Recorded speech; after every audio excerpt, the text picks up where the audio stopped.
Olá, pessoal, tudo bem com vocês? Aqui é Valéria Baptista e você está assistindo ao episódio final do treinamento oficial Microsoft da certificação AZ900. Chegamos ao nosso último episódio com todo o conteúdo que ainda estava faltando, um super quiz ao final para levar você a alcançar o PES nesta certificação. Então, bora para o conteúdo de hoje. No episódio, vamos falar sobre os conceitos de identidade, governança, privacidade, conformidade e também sobre o preço e ciclo de vida dos nossos recursos dentro do Azure. Vamos ter um módulo para cada um destes assuntos e vamos começar por serviços de identidade do Azure. Pessoal, quando nós falamos de serviços de identidade, estamos falando principalmente sobre os dois principais fatores onde nós encontramos a autenticação e a autorização. Bom, quando nós falamos de autenticação, nós estamos falando sobre o processo de estabelecer a identidade de uma pessoa ou um serviço que queira acessar um determinado recurso. Isso envolve o ato, né, de desafiar, por uma parte, por credenciais legítimas, ou seja, você informa, por exemplo, uma senha que ela vai ser avaliada, validada, né, por uma determinada ferramenta para garantir que você é você mesmo. Então, isso é um processo de autenticação. Quando nós passamos por este primeiro processo, ou seja, aquela aplicação solicitou um usuário e senha, eu informei o usuário e senha, ela validou que aquele usuário e senha é válido, você acessa o sistema. A partir do momento que você está dentro da aplicação, do sistema, você tem um nível de autorização, que são os perfis de acesso, né, que nós vamos criar dentro do nosso ambiente. Essa autorização vai determinar o que e aonde você consegue executar uma ação. Ou seja, dizer que estamos autenticados, né, estabelece uma identidade do usuário, ou seja, ele já autenticou, e a autorização vai ser o processo onde nós vamos estabelecer esse nível de acesso. Nós podemos ter, todos os usuários precisam ter uma autenticação. Agora, quem vai ter um determinado nível de autorização podem não ser todas as pessoas. O ideal é que não sejam mesmo. Então, ele vai especificar o que você pode fazer com essas credenciais que você utilizou. Nós podemos ter, né, várias formas de autenticação, partindo, né, de um usuário e senha que você vai informar.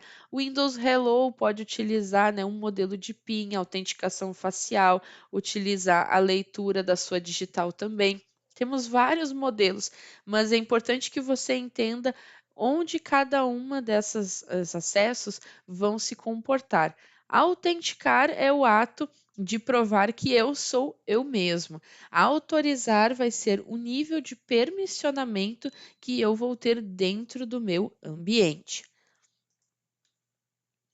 E falando sobre o modelo de autenticação multifator, o que a gente costuma chamar de MFA, na verdade ele vem se tornando muito popular nos últimos anos e até algumas ferramentas de e-mail, né, como o Gmail, o Hotmail já utilizam também, aonde você, além de utilizar o seu usuário e senha, você recebe uma mensagem no seu celular questionando um número, né, que você vai estar utilizando a tela ali.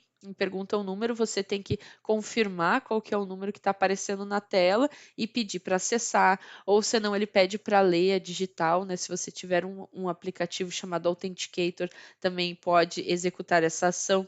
A questão é que o multifator do Azure, ele vai ser um segundo fator de autorização. Ou seja, você está utilizando a autenticação, né, o seu usuário e senha. A partir do momento que essa autenticação passou, você vai ter uma segunda autenticação, que vai ser o MFA. Então, além de você confirmar um usuário e senha, você precisa estar com um segundo dispositivo para que essa autenticação funcione. Esse exemplo, geralmente, nós estamos falando de um telefone celular, pode ser uma impressão digital, né, para fazer login em sites, e-mails, né, e principalmente falando do nosso ambiente de cloud. Por que que é importante ter, né, o multifator autenticado? Porque o que acontece? Somente se apegar ao usuário e senha hoje não é uma boa ideia. porque nós temos muitos modelos de ataques onde existe uma quebra de senha. Pode ser um ataque de dicionário, né, utilizando senhas conhecidas, pode ser um ataque de engenharia social, onde alguém se passa por você, entra em contato com um colega e pede, né, para você alterar o usuário e senha. Ah, eu não estou mais conseguindo acessar, né, estou com um problema, não estou conseguindo conectar aqui, né, pode alterar para mim, alguma coisa do gênero. Ou até mesmo um ataque de força bruta. Então, o fato de ter o dispositivo vai nos ajudar a garantir mais um nível de proteção. Ele pode ser 100% eficiente, a gente não pode garantir, mas que isso vai tornar muito mais difícil, com certeza. Então, a gente pode dividir essa autenticação de multifator em três categorias. Primeiro, algo que o usuário, algo que você sabe. Vai ser, por exemplo, né, o seu nome de usuário, a sua senha, seu endereço e a sua senha, endereço de e-mail. Algo que você tem, que pode ser o código enviado, né, a confirmação, e a gente pode trabalhar também com algo que você é. Se a gente trabalhar com uma biometria, por exemplo, né, uma impressão digital, um escaneamento do rosto, como a gente mencionou, né, do Windows Hello, entre outras coisas. Então, isso seria uma autenticação multifator. E ela vai aumentar o nosso nível de segurança de identidade, né? Vai limitar o impacto de uma exposição de credenciais. Lembrando que essa questão de quebrar as credenciais, por mais que a gente eleve nível de dificuldade, não permita que use, né, credenciais com determinados nomes, sequência de números e tudo mais, ainda assim pode ser quebrada, sim. Né? E com uma autenticação multifator habilitado, esse invasor ele também vai precisar ter o seu dispositivo ou a sua impressão digital. Então aí a gente já parte para uma outra categoria, né, de sequestro de identidade. Então, comparando, né, a questão do multifator com a autenticação de fator único, tendo apenas um usuário e senha, o invasor vai precisar apenas quebrar provavelmente a sua senha, porque o nome, né, de e-mail muitas das vezes até mesmo é compartilhado com clientes, com pessoas externas, então é muito mais fácil de saber. E daí agora a senha, dependendo do nível de criticidade que ela foi colocada e quais são as palavras que foram usadas, um atacante vai conseguir quebrar a nossa senha. Então, o multifator, isso é a vantagem de estarmos usando. E por isso que lá na aula 4, quando a gente estava olhando a questão de segurança, ele aparece como um dos índices que a Microsoft já aponta. Olha, você precisa colocar e até dar uma pontuação relativamente alta para que a gente consiga ativar isso, né, no nosso AD, para garantir que nós vamos ter um nível a mais de segurança, falando de MFA. E agora vamos falar um pouco sobre o Azure Active Directory, né? Como que funciona esse serviço de identidade e como nós sincronizamos esse serviço quando utilizamos um ambiente híbrido. Bom, primeiramente você precisa saber que o Azure Active Directory, ele vai trabalhar em conjunto quando nós temos um ambiente híbrido com o nosso AD local. E nessa forma, o que que você precisa saber? Nós utilizamos um modelo de conexão que é o Azure AD Connect. Você instala o Azure AD Connect no servidor de AD da sua empresa e você vai fazer uma sincronização. Dessa forma, você vai levar todas as contas de usuário do seu ambiente local para a nuvem. A gente vai olhar depois como que o Azure Active Directory se comporta, como que nós criamos usuários lá manualmente, seja usuários nativos ou usuários convidados. Mas é importante você saber que não existe a necessidade de você pegar e criar usuários novos lá no AD. Você vai fazer uma sincronização destas contas. Uma coisa que é interessante de citar e quando nós fazemos migração de ambiente, existem algumas dúvidas.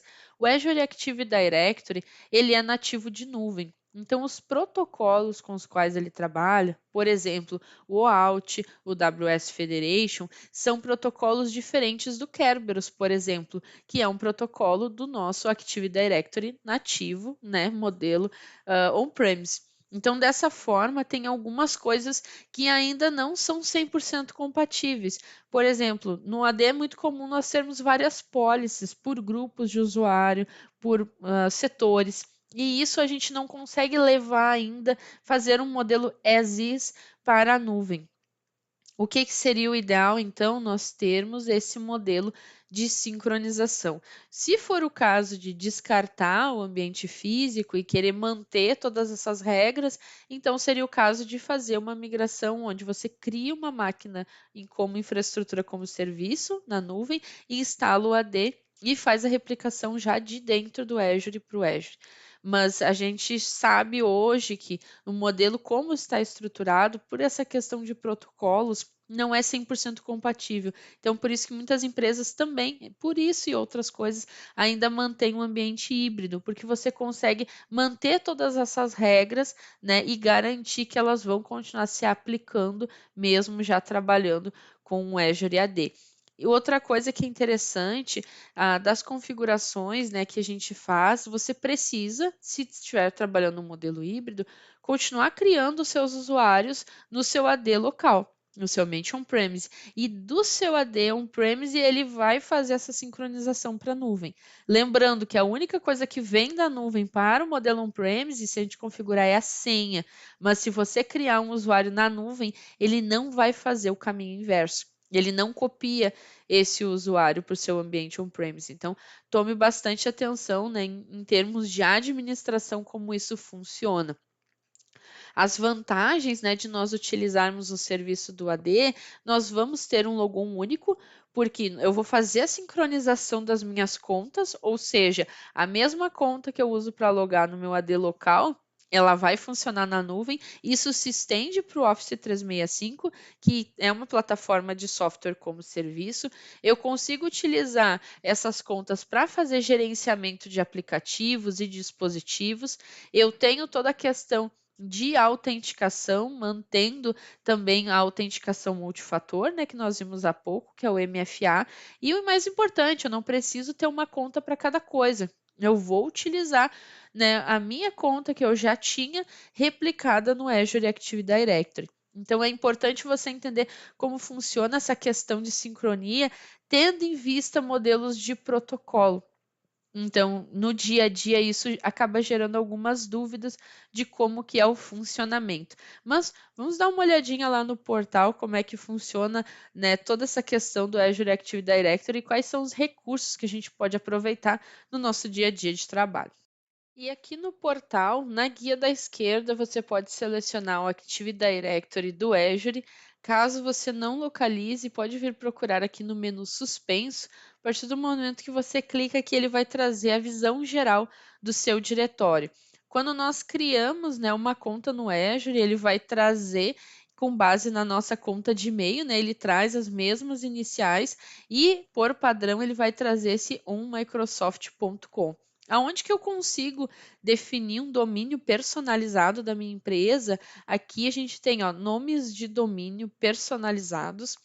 E aqui você vai fazer o seguinte: vai adicionar o domínio personalizado da sua empresa para que você possa criar, né, as contas aqui, fazer a sincronização e depois, quando for adicionar uma nova conta, se ela for uma conta nativa da nuvem, ela não fique com aquele onmicrosoft.com, que com certeza não é assim que você usa para enviar os seus e-mails. Aqui eu tenho um domínio que já foi verificado, um domínio de teste, que obviamente não passou, mas você vai vir aqui, ó, adicionar um domínio personalizado. Vai escrever o nome do domínio. Eu vou colocar aqui um teste2.com. Ele não vai testar nesse momento, eu só vou dar um adicionar domínio, ele vai ficar adicionando e depois ele vai pedir que eu adicione no meu registro de DNS esses nomes aqui, ou um TXT ou um MX. Isso é um item também que a Microsoft gosta de perguntar na prova, quando você vai adicionar um domínio personalizado, quais são as extensões que ele libera, é TXT ou MX. Aqui, como eu já sei que não vai funcionar, eu vou voltar, ele vai ficar lá como não verificado, mas não tem nenhum problema. Quando nós vamos falar sobre a nossa parte de usuários, a gente vem aqui em gerenciamento e vai aparecer aqui os nomes dos meus usuários, né, que já foram criados. Pode validar aqui, ó, nós temos diretório sincronizado e todos eles como não. Por quê? Porque todas essas contas que eu criei são contas nativas da nuvem. Se você for olhar, por exemplo, no AD, no portal da sua empresa, né, você que já está usando nuvem hoje, vai avaliar que aqui em diretório sincronizado nós temos, provavelmente vai ser a grande maioria ou todos, vai estar marcado como sim. E se a conta estiver desabilitada, ela vai aparecer aqui também. Então, são as contas que estão vindo do seu AD físico através do sync diretamente aqui para a nuvem. Eu posso criar um novo usuário manualmente que funcione só na nuvem? Posso criar. Eu venho aqui em criar usuário. Eu vou dar um nome para esse usuário. Perceba que eu consigo alternar entre os dois domínios, porque eu já tenho aqui um outro domínio assinalado. Deixa eu botar aqui como um user teste. E ele vai liberar, por isso que hoje, né, você que já trabalha com um modelo de nuvem, tem lá o seu e-mail bonitinho com o nome da empresa e não aquele microsoft.com. Ele vai pedir para colocar, né, o primeiro nome vai ser o requisito. Aqui eu já posso estipular grupos e funções para esse usuário. Perceba que eu posso criar esse usuário e deixar ele bloqueado. Por exemplo, eu recebi uma requisição de 5 colaboradores que vão entrar daqui a 15 dias. Eu vou criar a conta deles e eu não vou deixar essa conta ativada. Eu vou deixar para ativar na véspera ou no dia que eles começarem. Então, eu posso criar e deixar a conta bloqueada. Um item que é muito importante e até mesmo aparece em prova também é a localização do uso. O que acontece? Não é um item que apareça como pré-requisito. A gente consegue criar a conta do usuário sem estabelecer um país. Porém, depois, quando a gente vai ativar uma licença, né, de AD em cima desse usuário, se ele tiver sem a localização, não funciona. Então, é muito importante que você coloque a localização de uso do seu usuário. Outra forma de criar é também criando como um usuário convidado. Como que seria um usuário convidado? Por exemplo, eu tenho um contrato com uma empresa, essa empresa vai acessar o portal do Azure da minha empresa para fazer alguma coisa e eu preciso dar acesso. Uma coisa muito comum, né, que nós temos já de ambiente on-premise é que quando uma empresa vai fazer, né, um trabalho em parceria, se criava o usuário, o nome da empresa 123, né, teste fulano, usuário terceiro, quarto, quinto, né, tinha muito disso. Hoje a gente não precisa fazer isso, ou seja, eu vou convidar aquele usuário para que ele venha acessar, né, o portal da minha empresa. Então, eu posso colocar aqui um arroba Gmail, um arroba Hotmail, ou até mesmo o domínio da empresa que ele está utilizando. E vou dar os devidos permissionamentos. Posso incluir uma mensagem pessoal. Olá, aqui é da equipe de tecnologia da empresa tal, estamos liberando o seu acesso, tudo mais. Estipulo quais grupos e funções também posso deixar a entrada dele bloqueada e aqui colocar o detalhamento, né, de quem é essa pessoa. Então, assim eu consigo atribuir, né, para aquele usuário já diretamente as permissões que ele vai ter e depois eu posso, né, excluir aqui a partir do momento que essa pessoa não está mais trabalhando conosco, eu vou lá e removo esses acessos. Quando nós vamos utilizar esse gerenciamento de usuários, é importante que você avalie, né, todos esses itens. A questão do MFA também nós podemos adicionar para os nossos usuários aqui. Deixa eu voltar aqui na parte das contas de usuário, no nosso diretório padrão.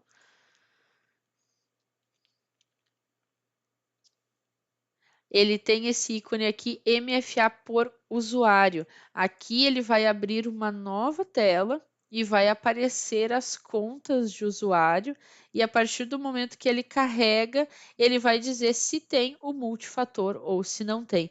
E aqui eu consigo fazer, né, a atualização em massa, habilitando o multifator de autenticação não apenas para um, mas para todos os usuários do meu ambiente ou todos aqueles que eu entender que existe essa necessidade. Vamos voltar para a apresentação para o nosso próximo tópico. Agora vamos falar um pouco sobre o que é o acesso condicional. Bom, Ele é uma ferramenta que o Azure Active Directory vai usar para permitir ou negar o acesso a recursos com base na nossa identidade. Ele fornece para nós uma experiência de autenticação, aqui até a gente tem no desenho, né, o MFA, que seria o nosso multifator, né, para garantir que nós somos nós mesmos. E também ele vai avaliar o que a gente chama de sinais. Esses sinais são para garantir que, além da autenticação estar correta, nós estamos utilizando um dispositivo válido, né? E também fazer validações, né, que a gente chama sobre localização e também garantia de que nós estamos acessando de um local válido. Por exemplo, nós podemos avaliar se você fez uma autenticação às 8 horas da manhã e depois fez uma nova autenticação às 10 horas da manhã. Na primeira autenticação você estava no Brasil, na segunda você estava no Japão. Sabemos que isso é uma viagem impossível. Então, com certeza, na segunda autenticação você não é você. Isso seria um sinal. Ele está avaliando o comportamento da sua identidade e você está fazendo login de um local que não é habitual, é um local incomum e daqui a pouco nem é do Japão, é da China. Nada contra os chineses, mas é um local marcado como alto risco. Então, isso pode garantir o quê? Com base nesse comportamento, eu não vou permitir que esse acesso seja finalizado com sucesso, ainda que o usuário e senha bata e ainda que eu tenha um segundo fator de autenticação e por algum motivo desconhecido isso funcione. Isso seria uma regra do meu acesso condicional. E eu posso garantir, por exemplo, com acesso condicional, é que se ainda isso acontecer, eu vou exigir um multifator, né? E caso eu já esteja usando o multifator, eu posso solicitar ainda mais alguma coisa, né? Por exemplo, eu estou utilizando o multifator, passou, mas isso não é uma rede conhecida, não é uma rede confiável, então não me interessa, você não vai conseguir fazer o acesso. Eu posso exigir, por meio de aplicativos de cliente já aprovado, que ele vai fazer essa autenticação somente de uma determinada região. Até mesmo, né, para garantir que um usuário só vai fazer o acesso estando em outro país se ele avisar previamente que ele vai estar lá. Eu posso exigir que o meu usuário acesse o aplicativo apenas de dispositivos gerenciados.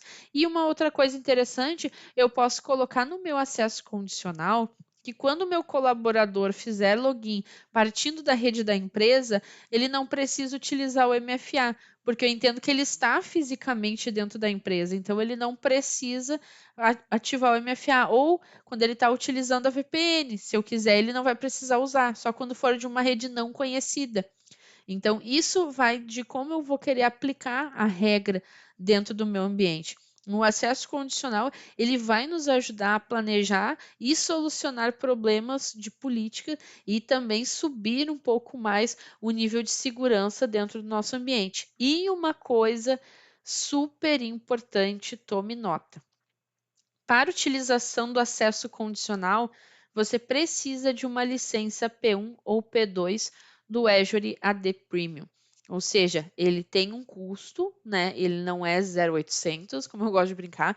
Então, você vai precisar ter uma licença. E se você tiver uma licença do Microsoft 365 Business Premium, também vai ter o acesso aos recursos do acesso condicional. Mas, via de regra, em termos de Azure, para ter acesso, né, ao acesso condicional, eu sei que isso ficou redundante, mas é bem por aí mesmo, você vai precisar de uma licença P1 ou P2 do Azure AD Premium. Isso pode ser uma coisa que a Microsoft lhe pergunte na prova. Nós precisamos ativar esse recurso, precisamos pagar por essa licença. Iniciamos agora o nosso módulo 2, vamos falar sobre recursos de governança do Azure. Então, vamos começar falando sobre o RBAC, o Role Based Access Control, ou o controle de acesso baseado em função.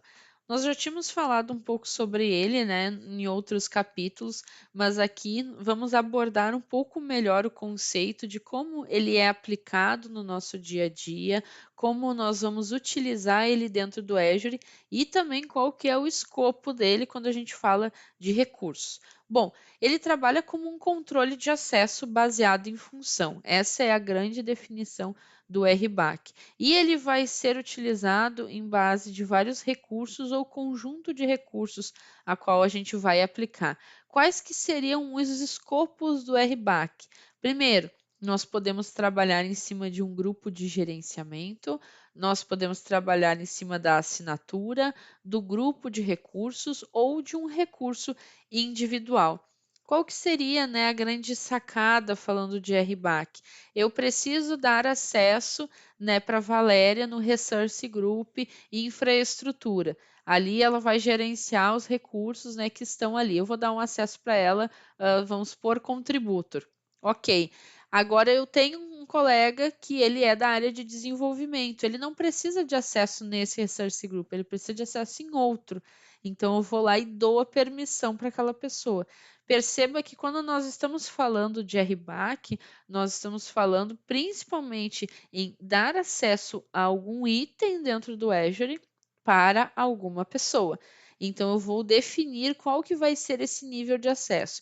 Os três grandes permissionamentos que nós falamos bastante em treinamentos é o owner, o contributor e o reader, que daí se você for fazer a sua prova em português, ele pode aparecer como proprietário, contribuinte ou leitor, mas a função dele é a mesma. Quando eu falo do owner, eu estou falando do dono, ou seja, aquele que consegue fazer tudo dentro daquele contexto. Se eu dou uma permissão para a Valéria de owner na subscription, tudo que contém na subscription eu tenho permissão.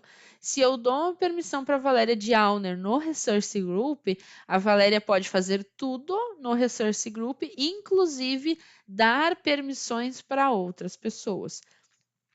Agora, se eu dou uma permissão para a Valéria de contributor no Resource Group, eu consigo fazer tudo com todos os itens, né? Lembrando que vai herdar essa permissão para os itens que está dentro do Resource Group, mas eu não consigo dar permissão para outra pessoa. Eu consigo fazer, mas não consigo habilitar para outro. E se eu tiver uma função de leitura, né? Aí eu só vou conseguir visualizar, mas não consigo alterar nenhum requisito. Eu vou ser apenas um leitor, né? Claro que dentro dos acessos de RBAC nós possuímos uma infinidade de permissões e se todas as permissões que já existem não forem o suficiente, você pode criar permissões personalizadas, né? Não se apegue só às que já existem, apesar de serem muitas. Nós podemos personalizar, né, e criar um código com essa permissão e importar essa permissão RBAC para um usuário dentro de um recurso. Quando que eu vou utilizar o RBAC, falando dentro do Azure? Bom, quando eu vou precisar permitir, por exemplo, que um usuário gerencie máquinas virtuais, app service, container dentro da minha assinatura, né, banco de dados, seja banco de dados gerenciado, por exemplo, ou não, permitir que alguém gerencie os recursos de um grupo de recurso, quaisquer acesso que a pessoa precise dentro do Azure, seja para visualização, administração ou uma função específica, eu vou precisar utilizar o RBAC. Então, independente, né, do nível de acesso da pessoa, ela vai precisar de uma permissão específica. E aí eu vou gerenciar o RBAC. Mas aonde que fica isso no Azure? Vamos voltar lá no portal e dar uma olhadinha e entender melhor como que funciona, né, esse momento de dar o permissionamento, quais são os permissionamentos que o Azure já tem por padrão e como que a gente faz para criar um permissionamento personalizado. Então, vamos olhar no portal. Voltando aqui no portal, pessoal, eu vou utilizar este grupo de recursos como modelo. Aonde que nós vamos? Aqui na esquerda, perceba que tem esse ícone aqui com duas pessoas, o IAM, que é o nosso controle de acesso. Então, você vai clicar aqui e aqui nós temos, ó, adicionar atribuição de função. É aqui que nós precisamos clicar e vamos dar o permissionamento que nós queremos para os nossos usuários. Lembrando que se eu atribuo isso em um grupo de recursos, na raiz, digamos assim, todos os itens que estiverem dentro do grupo de recursos vão herdar essa permissão. Perceba que aqui pela barrinha olha a quantidade de permissionamentos que nós podemos dar para alguém. É muita coisa. Então, aqui a gente consegue dar o permissionamento bem dentro do controle que a gente precisa. Então, proprietário é aquele que permite acesso completo para gerenciar recursos, incluindo a capacidade de atribuir funções. Nosso contributor permite acesso completo para gerenciar todos os recursos, mas não permite atribuir, ou seja, ele faz tudo, mas não pode dar acesso para ninguém. E o leitor exibe todos os recursos, mas não permite que você faça nenhuma alteração. Perceba que apesar de os demais estarem em ordem alfabética, esses três eles aparecem aqui porque são os mais utilizados. Então, quando nós vamos fazer uma prova da Microsoft, ela costuma já perguntar, sempre focando nestes três modelos. Digamos que eu vou dar o acesso de contributor para alguém, eu vou selecionar essa permissão, vou clicar em próximo e aqui ele vai me perguntar quem é essa pessoa que eu quero dar a permissão. É um usuário ou é uma identidade gerenciada? Eu vou dizer que é um usuário e ele vai me perguntar quem são as pessoas. Eu vou clicar em selecionar membros e ele me traz aqui os meus usuários lá do meu Azure Active Directory.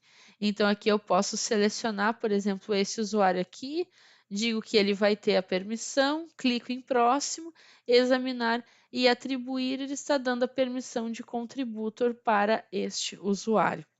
Pronto, ele sinalizou que terminou de atribuir aquela permissão. Agora a gente vem aqui, atribuições de função, e ele vai aparecer, bom, primeiro o meu usuário, que ele já está herdando da raiz, né, o escopo, e aqui o usuário que eu acabei de habilitar, o aula 1, ele está habilitado para o escopo este recurso como contributor. Então, aqui ele já atribuiu para este item, né, o laboratório, o permissionamento.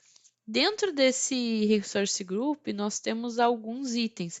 Vamos dar uma olhadinha, por exemplo, nesta rede virtual, aula 4, e vamos olhar o permissionamento dela. A gente vem aqui no IAM, atribuição de função, e olha lá o nosso usuário como contributor. Eu dei o permissionamento para ele no Resource Group e ele automaticamente já replicou para os itens que constam dentro desse Resource Group. Se for criado outro item lá, ainda que seja por outra pessoa, esse usuário aqui vai ter acesso também, porque ele está herdando. Então, é bastante importante que quando você for dar o permissionamento, ele seja no nível de acesso necessário, para que você não venha dar acessos demais a uma pessoa que não precise. Então, pessoal, encerramos por aqui a parte de controle de acesso. Vamos voltar para a apresentação no nosso próximo tópico. E vamos falar agora um pouco sobre os resource locks ou bloqueio de recursos. Esse é um item bastante abordado na prova, pessoal. Você não pode ter dúvidas sobre o que consegue fazer falando de bloqueios. Provavelmente vai ter na sua Z900 entre duas ou três questões questionando sobre recursos, seja perguntas de sim ou não, ou de selecionar. Já é um ponto bastante tradicional de questões de AZ900 falar sobre lock. Bom, qual que é a finalidade, aonde que nós vamos usar, por quê e para quê? São as perguntas que eu preciso responder aqui para vocês. Bom, quando a gente fala de lock, no primeiro momento nós temos dois modelos de bloqueio de recursos: o bloqueio de delete e o bloqueio de read-only. Ou seja, quando eu atribuo num resource group o bloqueio de delete, quer dizer que eu posso trabalhar com estes recursos, mas eu não posso deletar nenhum dos recursos que está naquele resource group. Um item bastante interessante é o seguinte: você tem um resource group com 5 máquinas. Essas máquinas não podem ser deletadas. Se você tentar deletar quaisquer uma dessas máquinas ou dos seus itens, você vai tomar um deny, como a gente costuma dizer. Se você pegar uma dessas máquinas e mover ela para um outro resource group, o lock não vai com ela, porque esse lock é enquanto ela estiver no resource group. Outro item interessante é se você coloca um lock de read-only no resource group e a máquina está desligada, você não consegue ligar. Se ela estiver ligada, você não consegue desligar. Ou seja, ele vai bloquear todos aqueles itens apenas para leitura. Quando que eu vou utilizar, né, um ou outro? Digamos que você montou todo um ambiente, né, ele estava em teste, agora ele vai para produção, ele está 100% pronto e você não quer que seja feito nenhuma alteração nele, porque você vai fazer uma apresentação, alguma coisa do tipo. Então, eu vou colocar um lock de read only ou somente leitura e nada do que está aqui será alterado. Digamos que eu tenho uma outra situação. Eu preciso garantir, né, que esse ambiente, nenhum servidor, serviço, recurso que está aqui será excluído, porque nós estamos falando de um ambiente de produção. Então, para evitar falha humana, eu vou colocar um bloqueio aqui, aonde ninguém vai conseguir fazer a deleção de nada. Perceba que quando eu digo ninguém, eu estou falando ainda que seja o owner da subscription. E quando a gente fala do bloqueio de recursos, ele passa por cima de quaisquer permissões. A pessoa pode ter o acesso mais alto dentro do portal, né, em termos de Azure, mas ela também não consegue fazer, porque aquele bloqueio ele é um bloqueio acima de quaisquer permissões. Então, vamos fazer um laboratório para que você acompanhe no dia a dia como que funciona essa questão de bloqueios lá no portal do Azure. Estamos aqui no portal do Azure agora para ver como que nós vamos trabalhar com essa questão de bloqueio ou resource locks, caso você esteja utilizando o seu portal em inglês. Eu criei dois novos grupos, aqui o grupo 01 e o grupo 02, para a gente fazer uma validação de como que é o comportamento de um bloqueio de delete ou um bloqueio de read only. Então, primeiramente, vamos aqui no grupo 01, aonde que nós vamos atribuir o bloqueio. Eu tenho uma VNet, né? Eu criei e coloquei aqui. Na guia da esquerda, onde nós temos o menu, você vai ir em bloqueios. A partir do momento que você está em bloqueios, você clica em adicionar. Perceba que aparece o somente leitura ou o excluir. Aqui eu vou colocar um bloqueio de excluir. Então, exclusão bloqueada. Vou dar um OK. Ele vai ficar no escopo de todo o Resource Group. Eu estou colocando esse bloqueio na raiz. Se eu vier aqui no Resource Group, eu tenho uma VNet. Eu vou clicar exatamente nela.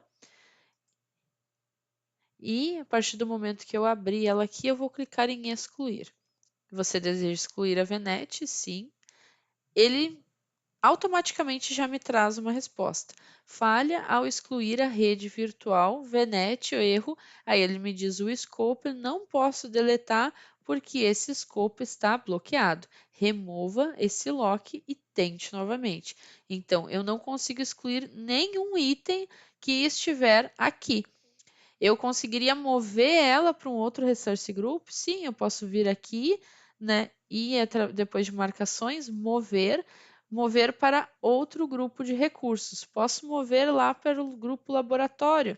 Dar um próximo aqui, ele vai fazer a validação e depois de alguns minutos ele já me traz o resultado. Mas lembrando que ele não vai levar esse lock com ele. Ele está herdando enquanto está aqui no mesmo Resource Group comigo. Depois que ele vai para outro Resource Group, se lá não existe um bloqueio, automaticamente esse item vai estar passível de ser excluído. Agora ele finalizou a validação, já deu êxito para nós aqui. Eu vou clicar em próximo, entendo que as ferramentas script serão movidas e tudo mais.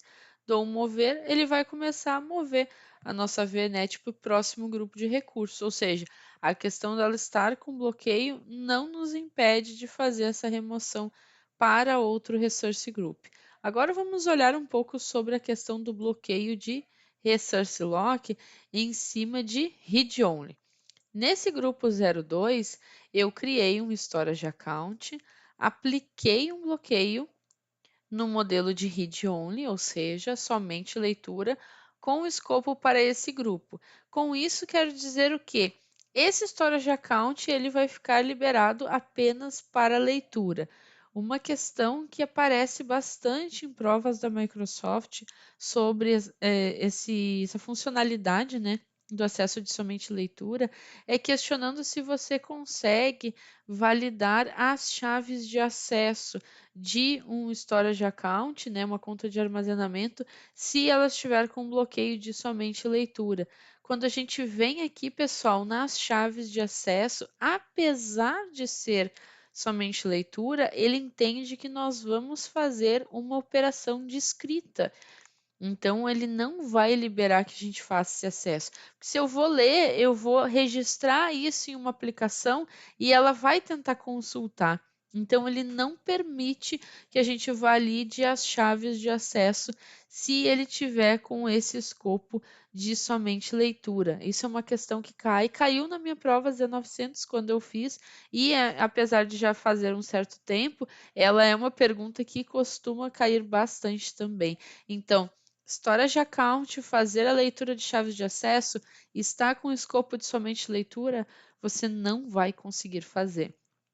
Se eu tivesse uma máquina aqui que estivesse desligada nesse Resource Group e eu tentasse ligar, também não ia funcionar. Se estivesse, né, ligada, eu quisesse desligar, não funciona, o inverso também não funciona. Quaisquer alterações serão bloqueadas. Então, a gente consegue ver que o bloqueio de read-only ele é bastante agressivo. A gente não consegue fazer praticamente nada, tudo vai continuar como está. Agora, o bloqueio de delete, ele vai permitir que a gente continue trabalhando sem problema nenhum, mas não permite que a gente delete os recursos enquanto eles estiverem dentro do Resource Group, como foi o caso que eu mostrei. Lembrando que o bloqueio ele pode ser ativado em cima da assinatura, o que vai ser bastante agressivo, porque isso vai replicar para toda assinatura. Eu posso aplicar ele no nível de Resource Group, como eu fiz aqui com vocês, e eu também posso aplicar esse bloqueio diretamente no recurso que eu quero que ele seja aplicado, ou seja, diretamente no Storage Account, diretamente na máquina, diretamente no App Service e por aí vai, seja lá o recurso que eu queira colocar esse bloqueio. Beleza? Então, vamos para o nosso próximo tópico. E agora, no nosso próximo assunto, vamos falar um pouco sobre tags ou marcas, né, pessoal? Isso vai referenciar quando você estiver fazendo a prova em português, por exemplo, acostume a ser as traduções, né, da Microsoft. Os termos vão ficar um pouquinho diferentes, mas é tranquilo ali para a gente ir fazendo a tradução. Falando de tags, para que elas servem, quando que nós vamos utilizar? Bom, em termos empresariais, digamos assim, conforme a sua subscrição vai crescendo, você precisa continuar se mantendo organizado. E uma estratégia que nós utilizamos com bastante frequência é a utilização de tags. As tags vão nos ajudar tanto na gestão de recursos, no gerenciamento e otimização dos custos, gerenciamento de operações, até mesmo na segurança, porque nós podemos classificar os dados por nível de segurança, a parte governamental e otimização da nossa carga de trabalho. Lembrando, tags não vão ser um item que é obrigatório, né? Nós podemos criar quaisquer recursos sem adicionar uma tag, mas é importantíssimo colocar uma tag para rotular esse recurso e a gente saber lá no futuro para que estava sendo utilizado. Por isso que a gente fala da gestão de recursos, porque as tags permitem que a gente localize um recurso muito mais rapidamente. A questão de custos, porque nós podemos agrupar num relatório, por exemplo, quando a gente recebe, né, o relatório da Microsoft com os custos do mês, a gente pode agrupar por tags e assim a gente consegue dividir, seja por setores, centro de custo, organização, empresa, como que é que você está fazendo o gerenciamento dessas tags para atribuir o rateio posteriormente de o que cada setor cada empresa, né, de um grupo, por exemplo, está gastando na sua subscrição. Podemos até utilizar na parte de segurança, classificando, né? Ó, isso aqui não pode ser excluído, ou é de uma parte de security, um ambiente de produção. Então, assim, a gente consegue fazer um rótulo destes recursos. O que é importante a gente saber?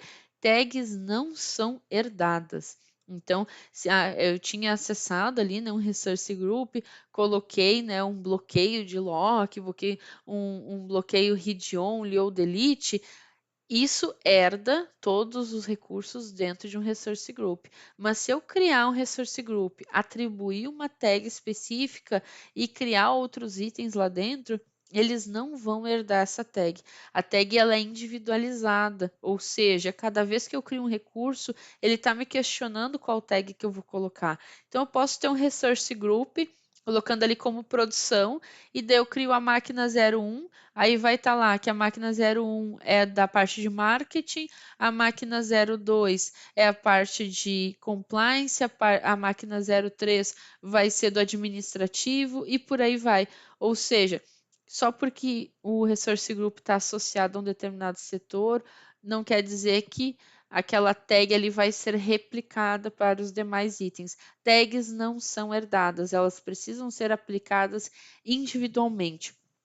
É claro que num ambiente de produção, aplicar tags, né, para muitos itens pode se tornar trabalhoso demais. Então, como que nós podemos aplicar as tags em lote, digamos assim, né, para um grande volume de recursos, ou até mesmo garantir que dentro do nosso ambiente elas vão ser obrigatórias? Vamos analisar lá no portal do Azure como que funcionaria a aplicação de uma policy referenciando a obrigatoriedade de tags dentro da nossa subscrição. Vamos fazer um laboratório.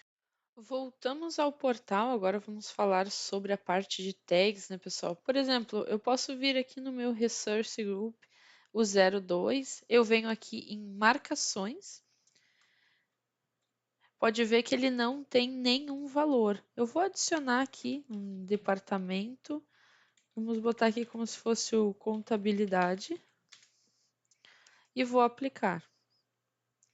Ele vai aplicar aqui para o meu grupo de recursos. Vamos usar aqui em visão geral para ver quais outros itens eu tenho aqui nesse grupo de recursos. Por exemplo, ele tem o nosso Storage Account. Lembram dele? Vamos clicar aqui.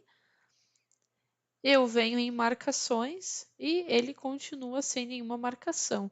Ou seja, ele não está herdando nenhum valor, né, do meu Resource Group, ele não está replicando, nada aconteceu com esse item que está aqui dentro do meu Resource Group. Nós reforçando, quando nós aplicamos uma tag, ela vai ser exclusiva daquele recurso com o qual estamos trabalhando.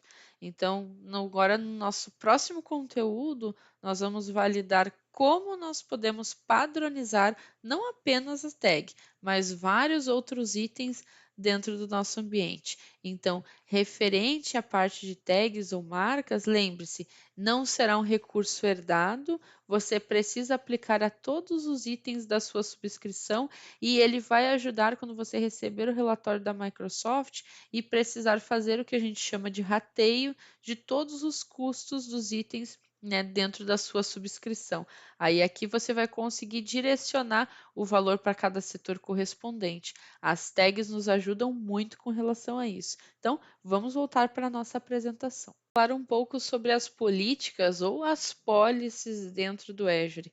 Nós já determinamos aqui algumas necessidades com relação à padronização e vamos ver como as policies podem nos ajudar a definir esses parâmetros. Bom, ela permite que a gente defina políticas individuais e também políticas de grupo relacionadas, conhecidas como iniciativas.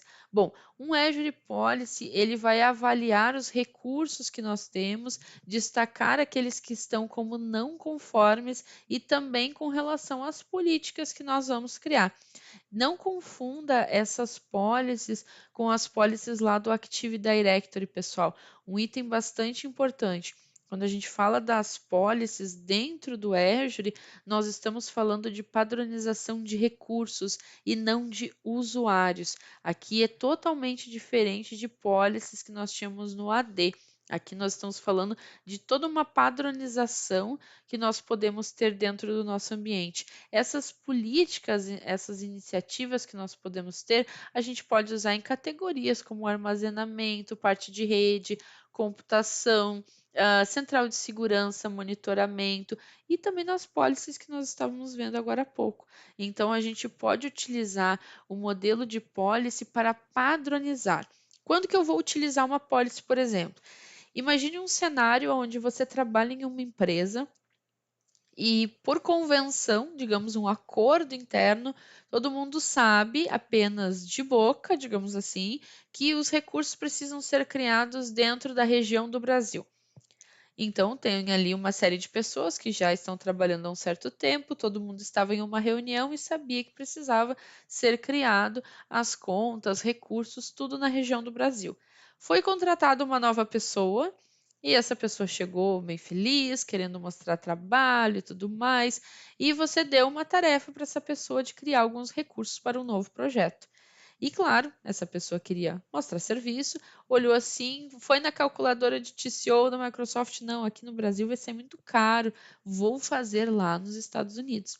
Ele criou todo o recurso, fez todo o ambiente, tudo certinho, liberou para aquele setor utilizar e lá pelas tantas alguém notou que não foi criado no Brasil. Quem criou esse recurso? Por que, que não foi criado no Brasil? A pessoa ficou toda perdida. Nossa, eu não sabia. Como que você poderia garantir que essa situação simplesmente não ia acontecer? Através de uma policy. Perceba que a policy ela vai manter o meu ambiente compliance conforme a política que eu estou determinando nesse caso. Então, eu posso criar uma policy dizendo que eu só permito que sejam criados recursos dentro da região do Brasil. Eu posso também criar uma policy garantindo que máquinas da família XPTO, digamos assim, né, não podem ser criadas dentro do meu ambiente, porque elas são de uma família muito cara. Eu posso dizer, por exemplo, né, que os meus recursos eles vão seguir uma linha de raciocínio, de padronização. Posso dizer, por exemplo, que recurso nenhum é criado dentro da minha subscrição sem a utilização de tags. Ou eu posso dizer que se a pessoa esqueceu de colocar uma tag, ele vai copiar a tag do Resource Group ou simplesmente, né, ele vai subscrever uma tag. Digamos que um setor, né, você estava colocando ali o rateio, colocava lá centro de custo, o centro de custo era o centro de custo 500, estava todo o ambiente padronizado, lindo, maravilhoso, tudo funcionando. Alguém chega e diz: Nossa, mudou o número do centro de custo, não é mais esse. Aí você olha assim, como assim? Ah, é, agora não é mais 5.000, é 5.001. Precisa trocar. Aí você olha quem é que vai trocar, aí você está olhando para a pessoa que vai trocar, é você mesmo. Como que você vai sair varrendo todo o seu AD, todo o seu ambiente para, né, vasculhar aonde que estão os recursos que estão, né, tangíveis para aquele código. Aí, como que você pode fazer isso? Você cria uma policy com o que a gente chama de remediação. Ou seja, eu digo que aonde ela identificar uma tag com o número 5.000, eu preciso que ela troque para 5.001. Isso é a remediação, quando eu vou fazer uma varredura no meu ambiente e a partir do momento que eu encontro aquele item, eu vou ajustá-lo para um outro modelo. Vamos olhar lá no portal como nós podemos criar uma policy e aplicar ela no nosso ambiente. Ao acessar a página inicial aqui do Azure, você pode tanto pesquisar aqui na parte de cima por policy ou políticas, ou vir na guia da esquerda. No meu caso, está aparecendo aqui um dos últimos itens, política. Você pode clicar neste item, ele vai trazer um índice de conformidade geral. No caso, se você trabalha numa empresa que tem várias políticas aplicadas, ele já vai trazer um status aqui, semelhante quando a gente fala da nota do Defender, aqui de quais são as conformidades que você está aplicando e quais são as políticas que estão em atividade dentro do seu ambiente. Então, aqui nós vemos em definições. Ele vai trazer o escopo das suas subscrições. Se você tiver mais de uma, você pode selecionar o tipo de definição. Se é uma política ou uma iniciativa ou todos, eu vou trocar aqui para política. E as categorias. Ele já vem por default marcado todos, mas eu vou procurar aqui por tags, para a gente continuar, né, aquele modelo de exemplo que nós estávamos fazendo antes. Perceba que nós temos várias aqui que já estão prontas e a gente pode utilizar qualquer uma delas. Eu posso criar também uma definição, né, e utilizar ela aqui, uma que seja específica do meu ambiente, mas aqui com relação a tags, né, ou marcas, a gente já tem várias que atendem os nossos requisitos.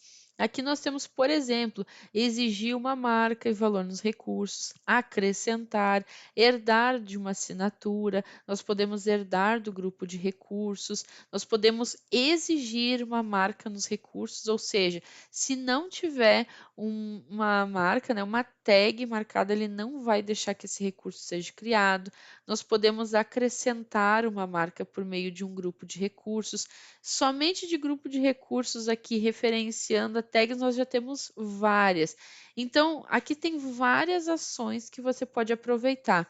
Eu posso exigir que seja criado juntamente com o recurso uma tag. Eu posso dizer que se a pessoa esquecer, ele vai herdar a tag do Resource Group, ou se não, ele vai herdar de uma assinatura.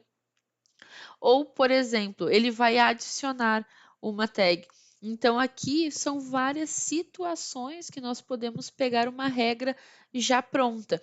Aqui em visão geral, eu já atribuí uma política dizendo que vai herdar a tag do grupo de recursos e vai aplicar nos meus itens. Uma coisa interessante que você pode analisar é o seguinte: quando nós vamos trabalhar com a política, nós podemos tanto atribuir em cima de recursos existentes, como também para novos recursos que vão sendo criados.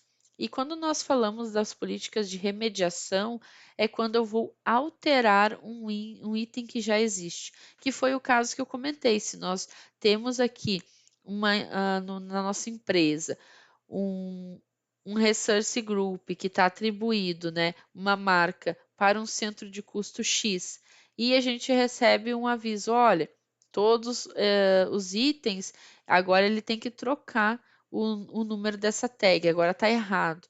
Aí você pensa, nossa, eu vou ter que item por item trocar. Não, eu vou criar uma política onde eu vou dizer que todos os itens que estão com aquela marca, agora a nova marca é tal. E ele vai fazer uma validação de tudo aquilo que tem na minha subscrição e vai alterar. Então, com isso, nós atribuímos uma política chamada de remediação, ou seja, ele vai readequar os itens existentes. Aqui eu criei essa política, atribui ela para um Resource Group, e aqui eu digo que cada item novo que está sendo criado, ele vai herdar a tag do Resource Group. Perceba que já existiam dois itens lá, mas como eles já estavam em atividade, agora eles aparecem como não conforme, porque eles não estão dentro do padrão esperado. Agora, se eu for lá no meu Resource Group, por exemplo, e criar um novo item, vamos aqui em laboratório, aonde eu fiz a atribuição dessa política, ele está aqui como departamento infraestrutura. Eu vou criar um novo recurso dentro deste grupo de recursos e não vou atribuir uma tag manualmente, eu vou criar sem. Vamos criar uma nova virtual network, que ela cria relativamente rápido. Não vou atribuir muitos parâmetros para ser mais ágil aqui. Criar Virtual Network. Vou somente garantir que ela está no grupo de recursos correto e vou colocar aqui VNet nova.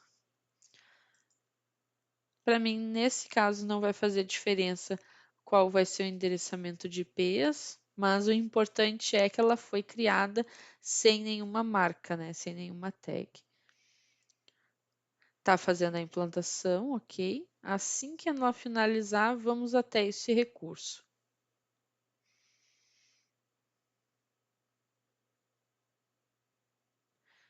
Finalizou, vamos até o recurso. Perceba, ela está com a tag departamento infra, ou seja, ela está herdando a tag do Resource Group, assim como está lá na política.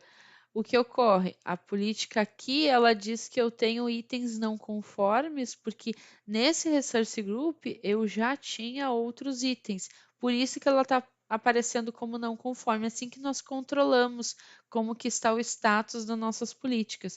Mas cada vez que eu crio um item dentro deste Resource Group, ainda que eu não aplique uma tag, ele vai herdar automaticamente, porque foi a regra que eu apliquei. Então, quando nós tivermos uma situação onde precisamos colocar uma padronização no nosso ambiente, nós vamos utilizar as políticas.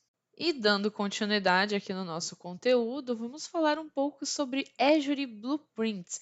Quem é essa ferramenta? Pessoal, imagine que a sua empresa já está na nuvem, você já cresceu o seu ambiente, utilizou as policies, atribuiu, né, o RBAC, ali as permissões para as pessoas nos grupos, está tudo funcionando bonitinho e agora vocês vão crescer para além de apenas uma assinatura. Perceba que você vai ter que fazer tudo de novo. Mas isso não é uma verdade. Por quê? Porque nós podemos utilizar o Azure Blueprints. Imagine o Blueprints como sendo um grande pacote onde você pode colocar atribuições de função, atribuições de políticas, os seus modelos do Azure Resource Manager, os grupos de recursos, todos aqueles permissionamentos que você já tinha determinado na outra subscription, você pode colocar eles todos em um grande pacote e já atribuir na nova subscrição que vocês estão criando, ou nas novas subscrições. Então, em vez de ter que configurar tudo de novo, a cada nova assinatura, você vai definir um conjunto de regras que podem repetir. Claro que daí vai depender muito sobre regras de governança, quais vão ser os recursos, né, que a sua organização vai estar utilizando, mas de certa forma, você consegue diminuir muito o esforço operacional ao adquirir, digamos assim, uma nova assinatura. Então, você vai formar uma equipe, né, dentro da sua empresa que vai continuar utilizando o Azure Blueprints para determinar as práticas de governança da sua organização. Criando um blueprint, você vai ter o que a gente chama de uma definição e as atribuições vão ser preservadas. Então perceba que o blueprint ele pode ser versionado, você pode ter um controle ali onde você vai fazendo as alterações, atribuir um blueprint a um projeto, mas ele facilita muito quando nós precisamos garantir padronizações. Então, além de nós termos a policy, perceba que a policy é muito menor que um blueprint, porque a policy ela vai ser ali um artefato, digamos assim, que vai determinar uma regra, onde você pode criar um recurso, que tipo de recurso, quais são os requisitos, mas imagine um conjunto de regras e que vão muito além de apenas políticas. Isso é um blueprint. Então, geralmente a Microsoft gosta de jogar isso na prova para tentar confundir, mas perceba a diferença. Uma política, ela vai ser uma padronização para um recurso, para um tipo de recurso. O blueprint vai ser uma padronização para toda a minha subscription. Então, aqui a gente pode pegar vários modelos de regra, literalmente colocar ele em um pacote e criar um blueprint. Vamos para o nosso próximo conteúdo, Cloud Adoption Framework, ou estrutura de adoção de nuvem para o Azure. Bom, falar um pouco sobre essa adoção de nuvem nos remete, né, a voltar no tempo quando nossa empresa quer ir para a nuvem. Essa estrutura de adoção, ela nos fornece uma orientação e, de certa forma, nos ajuda aí muito na jornada de adoção do modelo de nuvem.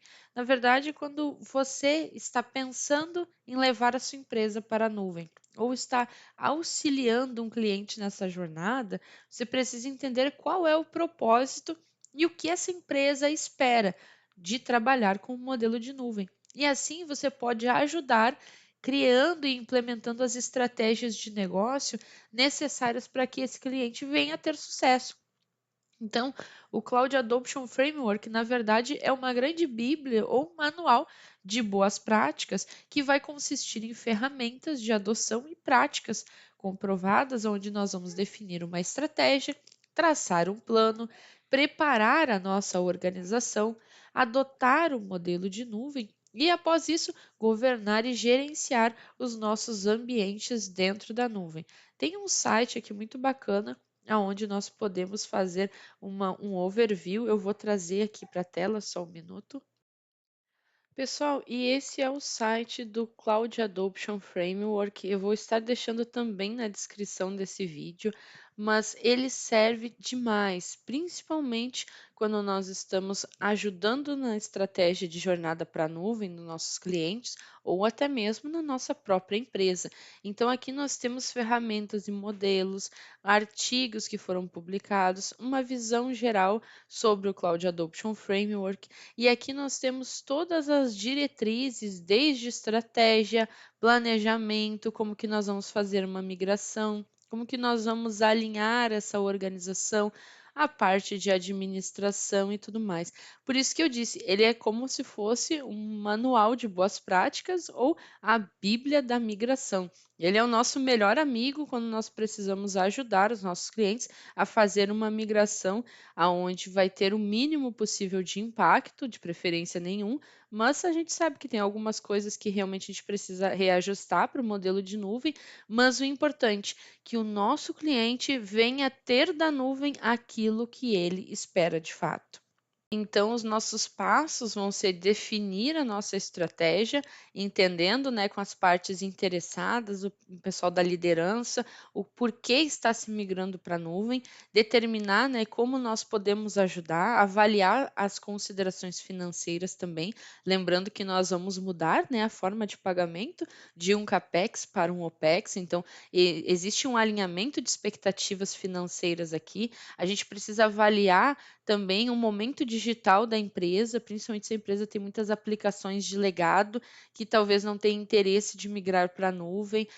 O plano de prontidão, né, onde nós vamos ajudar as pessoas a desenvolver as habilidades necessárias para operar na nuvem, até mesmo montando um plano de treinamento, né, para as pessoas que trabalham ali naquela empresa ou alinhando um planejamento onde a nossa empresa vai ficar dando um suporte por X tempo, entendendo qual que vai ser as melhores práticas e, de fato, a adoção da nuvem. São várias etapas, mas o que nós precisamos saber em termos de prova, a Z900 com relação a isso, é que o Cloud Adoption Framework, ele é o nosso manual de boas práticas, onde nós vamos determinar qual que é a melhor estratégia de migração para a nuvem dos nossos clientes e da nossa empresa. Continuando, vamos para o nosso próximo módulo, módulo 3, falar sobre a privacidade e conformidade dentro do Azure. Bom, quando nós falamos sobre esses itens, incluindo também a questão de segurança, nós estamos falando principalmente trazendo há um tempo atrás como que funcionava, né, a percepção das empresas com relação ao modelo de nuvem. Porque era tradicional, né, e muito comum, as pessoas tinham, né, as suas empresas com um data center, seus servidores, e todo mundo sabia, né, que os dados estavam ali. Falando sobre o modelo de nuvem, perceba que você está lançando as suas informações em servidores que tecnicamente não são seus, não estão dentro do seu domínio. Você está alocando, né, alugando um serviço por X tempo ou indefinidamente, mas você não tem mais os dados dentro de casa. Você está literalmente enviando eles para outro local que se responsabiliza por mantê-los seguros. Então, quando nós falamos sobre essa questão de segurança, privacidade e conformidade, nós estamos falando pelo serviço de nuvem em si. E falando sobre Microsoft, ela opera com diversos regulamentos, né, de conformidade em cima de um padrão conhecido, onde nós temos a garantia de que essas informações estão sendo mantidas conforme as leis que operam, né? Então, a gente está falando sobre leis do governo dos Estados Unidos, né, para as empresas de lá, leis globais, leis da indústria e leis regionais. Muito conhecidas as famosas ISO, por exemplo, são as leis globais, né? Quando nós falamos sobre o governo, né, dos Estados Unidos, porque a Microsoft oferta também um plano de nuvem para o exército, então eles têm leis específicas, a questão da indústria também e as leis regionais que são de países. Então, nós temos uma variedade de oferta de conformidades que são disponíveis do Azure. Né? Talvez nem todas, ou uma boa parte delas, não vai ser para nós muito eficiente, porque nós estamos falando sobre outros departamentos, mas é importante citar que a Microsoft segue leis rígidas sobre questões de segurança, a questão de compliance e privacidade, aonde ela nos garante que vai estar seguindo essas leis em modelo para regular as nossas informações. E continuando aqui ainda falando sobre os termos de requisito de conformidade, aqui nós vamos ter aquelas categorias, né, que eu havia comentado anteriormente. A parte global sempre vai ser o modelo dos ISOs, né, ISO, SOC, CSA, são os modelos globais. Governo dos Estados Unidos, onde vamos estar falando sobre como que funcionam as leis especificamente para a parte governamental. A parte de indústria e serviços de justiça criminal, por exemplo, principalmente de agências locais dos Estados Unidos. O FBI, por exemplo, é obrigado a aderir à política de segurança do CJIS, né? Esse primeiro aqui que está sendo referenciado. Nós temos a certificação sobre a Cloud Security Alliance, que é a CSA, aonde temos o Azure, o Intune, o Microsoft Power BI também incluídos, né, está em conformidade com vários requisitos da ISO, cláusulas do modelo da União Europeia, lei de portabilidade e responsabilidade de seguro de saúde, né, que é uma lei federal dos Estados Unidos. Temos também a Organização Internacional de Padrões, que é a ISO IEC 27018, mencionada aqui, além de serviços como o nosso multi-tier, onde nós temos serviços de infraestrutura como serviço, plataforma como serviço e software como serviço. E a Microsoft é o primeiro provedor global de nuvem a receber essa certificação, a MTCS, em todas essas três classificações de serviço. Então, a Microsoft hoje, em termos de questão de padrões, é o provider que oferece mais segurança aos seus clientes. Falando um pouco sobre a política de privacidade da Microsoft, pessoal, essa declaração explica quais dados pessoais a Microsoft coleta, como ela usa e para quais finalidades. Essa declaração de privacidade vai abranger, né, serviços como sites, aplicativos, software, servidores e dispositivos da Microsoft. E vai variar, é claro, né, se você usa em casa um software ou são os alunos da escola que estão utilizando lá o 365. Inclusive, essa declaração de privacidade da Microsoft oferece informações como outros produtos, até mesmo como o Windows e o próprio Xbox. Então, é importante a gente saber o que ela explica esses três pontos: os dados que são processados, como são processados e a finalidade para os quais são processados. E sobre os termos de serviço online, isso se trata de um contrato legal entre a Microsoft e o cliente. O OST, né, como fica a sigla, ele vai detalhar quais são as obrigações de ambas as partes com relação ao processamento e segurança dos dados dos clientes e dados pessoais, se aplicando especificamente aos serviços online da Microsoft, como por exemplo o Azure, Dynamics 365, o Office 365 e até o Bing. Né? Então, como é que vai funcionar esse adendo de proteção de dados? Ele define, né, os termos de processamento dessas informações e a segurança. Vai incluir conformidades com as leis, divulgação de dados processados, segurança de dados, né, incluindo políticas de segurança, criptografia, acesso, responsabilidade do cliente e conformidade com a auditoria. Além de, claro, incluir a questão da transferência, retenção e a exclusão dos dados. Então, a gente vai analisar esse licenciamento e a documentação. Você pode procurar por DPA. Eu vou deixar o link também aqui para você validar depois.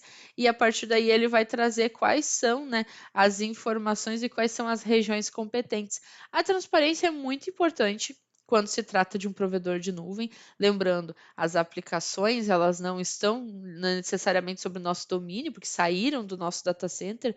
Então, entender como que funciona a política de privacidade e como o provider opera os nossos dados é muito importante. E a Microsoft tem várias declarações de privacidade detalhando seu compromisso, né, com a proteção de dados, a privacidade da nuvem, das informações dos seus clientes.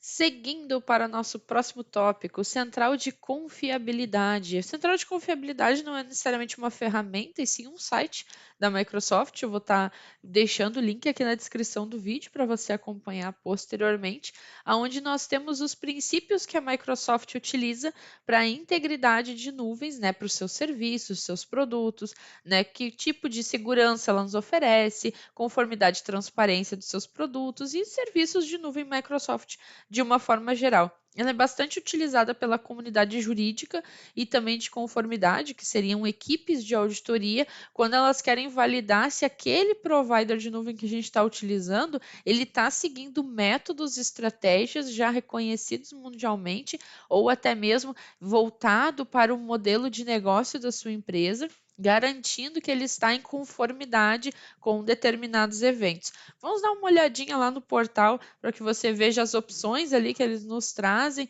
e eu vou deixar esse link aqui para vocês validarem posteriormente. Inicial, né, da central de confiabilidade, aqui ela já traz algumas informações sobre qual é o compromisso da Microsoft com os seus clientes, algumas empresas que confiam e têm o seu ambiente na Microsoft. Nós podemos vir aqui no menu suspenso, privacidade, nós temos o RGPD e temos também aqui essa outra parte que referencia recursos. Vamos acessar aqui e avaliar o que ela vai nos trazer. Nós podemos ver aqui modelos de ISO, até mesmo quais são as ofertas de conformidade que a Microsoft nos oferece, white papers e documentos, né, recursos de parceiros. Aqui nós temos aqui uma introdução sobre o modelo de responsabilidade compartilhada, né, que a gente fala bastante, como que o GDPR se comporta em relação aos produtos Microsoft, aos setores de mercado. Olha só que interessante, como que nós podemos avaliar, né, a privacidade com a nuvem Microsoft, entre outros. Então, aqui seria um item bastante utilizado para fazer a avaliação, né, de como que está a nossa segurança, de como que é a questão da confiabilidade, trabalhando com o provider Microsoft e até mesmo buscar documentações referentes a isso. Aqui nós temos também a guia de produtos e serviços, aonde você vai avaliar questões de privacidade, segurança, conformidade dentro do próprio Microsoft Azure, o Azure DevOps, serviços cognitivos, entre outros, né? O 365, o Teams e também as ferramentas de Windows Server, né? E a parte de Mobile mais Security. Então, aqui é o nosso centro onde nós vamos avaliar a parte de confiabilidade dos produtos da família Microsoft e até mesmo responder, né, questões de auditoria e numa questão onde você está avaliando qual o melhor provider que você vai utilizar, né, para expor os seus serviços no centro de confiabilidade, você consegue avaliar essas documentações. Então é bem interessante, né? Em questão de prova, né, é importante você saber o que tipo de informação você vai ter analisando essa parte da documentação de confiabilidade. Para que serve essa página? Que informações você vai localizar estando aqui? É o tipo de questão que a Microsoft gosta de nos perguntar. Então, vamos para o nosso próximo item. Continuidade, vamos falar um pouco sobre a documentação de conformidade do Azure. Aqui nós temos um outro portal onde nós temos separado, né, a parte de documentação sobre padrões legais e regulamentares, né, conforme o uso do Azure. O global é aquele que tecnicamente todos nós temos acesso a partir do momento que você fez uma conta, seus dados foram aprovados, cartão de crédito, entre outros, você tem acesso, né, às conformidades globais. A parte do governo dos Estados Unidos, né, como o próprio nome diz, ele já fica restrito as empresas que fazem parte, né, o próprio governo, a parte de setores, estamos falando de setores de serviços financeiros, saúde, mídia e fabricação, e a parte de regional aí está estabelecido por alguns países. Nós temos recursos de conformidade adicionais, né? Vamos trazer relatório de auditoria, informações de privacidade, implementação, mapeamentos de conformidade e que podem ser analisados, né, por meio de diretrizes de privacidade. Então, aqui nós vamos exibir essas informações para garantir que nós estamos atendendo a determinados requisitos, né? E esses planos de conformidade a gente vai encontrar tanto referências como definições de padrão que podem ser aplicados à nossa assinatura do Azure. E seguindo aqui, nós temos também a questão das regiões soberanas do Azure. Bom, aqui nós vamos ter um modelo, onde aqui está referenciando principalmente a parte dos Estados Unidos, é uma instância separada do serviço, né, que vai atender as necessidades lá das agências federais e de segurança dos Estados Unidos com relação ao governo local e as suas fornecedoras. O Azure Governance, né, ele vai oferecer um isolamento físico de implantações, né, fora do governo dos Estados Unidos e fornece aos funcionários dos Estados Unidos selecionados. Não é um tipo de região que a gente consegue criar algum recurso, não está liberado, né, para outras pessoas ou empresas. Então, os serviços governamentais, eles vão lidar com dados que estão sujeitos, né, a requisitos e regulamentos daquela instituição, no caso aqui, o próprio governo dos Estados Unidos, falando do Departamento de Defesa, a parte de regulamentos internacionais de tráfico de armas, padrões de tecnologia e base de defesa. Então, para fornecer um mais alto nível de segurança e conformidade, a Azure fornece, né, data centers isolados apenas para os Estados Unidos. Então, é um item que costuma cair em prova também, se você precisa criar algum recurso, né? Qual seria uma região, localidade que você não poderia criar, né? Então, a parte do governo dos Estados Unidos, né? O Azure Government, como governo federal deles lá, né? E sendo um data center separado, é um dos modelos aonde a gente não teria acesso. É só para a gente ver, mas não é para poder acessar. E continuando sobre regiões soberanas, né, temos a parte da Azure China. O que acontece? Nós temos também o data center lá da Microsoft, mas nesse caso ele não é operado necessariamente pela Microsoft, e sim pela 21 via net. O que acontece? De acordo com o regulamento de telecomunicações da China, os provedores de serviços de nuvem, eles devem ter permissões de telecomunicações de valor agregado. Isso acontece dizendo que para cumprir o regulamento, a Azure China precisa ser administrada por outra empresa, nesse caso a 21 Vianet, com base nas tecnologias licenciadas. Então tem o data center lá. Obviamente, nós também não podemos criar recursos algum, né, no Azure China, e é administrado por eles, é totalmente à parte, né, um mundo à parte. Então, os serviços do Azure, eles são baseados nas mesmas tecnologias, conforme nós também utilizamos, mas devido a um acordo de contrato, né, com a China, quando precisa aplicar alguma coisa entre os clientes, existe essa comunicação com a 21 via net. Então, aí é uma rede totalmente à parte, falando tanto da região soberana dos Estados Unidos como da China. Lembrando que os dados permanecem na China e de lá não podem sair também. Vamos iniciar agora o módulo 4, métodos para gerenciar custos. Falando um pouco sobre os fatores que vão afetar os custos dos itens que a gente cria, né, dentro do Azure, e há 6 fatores principais que vão afetar quando o assunto é dinheiro, né? Primeiramente, quando nós estamos utilizando um tipo de recurso. Por exemplo, quando você está fazendo uma migração para a nuvem e identifica que precisa criar máquinas, por exemplo, infraestrutura como serviço. Como que nós vamos administrar essa questão? Primeiro, a região aonde você vai criar essa máquina, ali é o item 3, né, a nossa localização, vai afetar no custo, porque existem regiões que são mais caras que as outras. Quando você vai criar uma máquina, por exemplo, o tempo que ela vai ficar ligada também vai ajudar em ficar mais caro ou mais barato. Se você determinar que essa máquina vai desligar às 7 horas da noite e ligar às 7 horas da manhã, o tempo que ela vai ficar desligada vai diminuir a questão do seu custo. Ou seja, você vai ficar pagando somente pelo disco da máquina. Os outros recursos de computação estão sendo automaticamente liberados naquele momento. Quando nós fazemos uma migração e utilizamos, por exemplo, um modelo de licença, aonde eu vou aproveitar a licença da minha máquina na licença da máquina do Azure e vou reaproveitar essa licença, aí eu vou ter uma diminuição de até 49% do valor.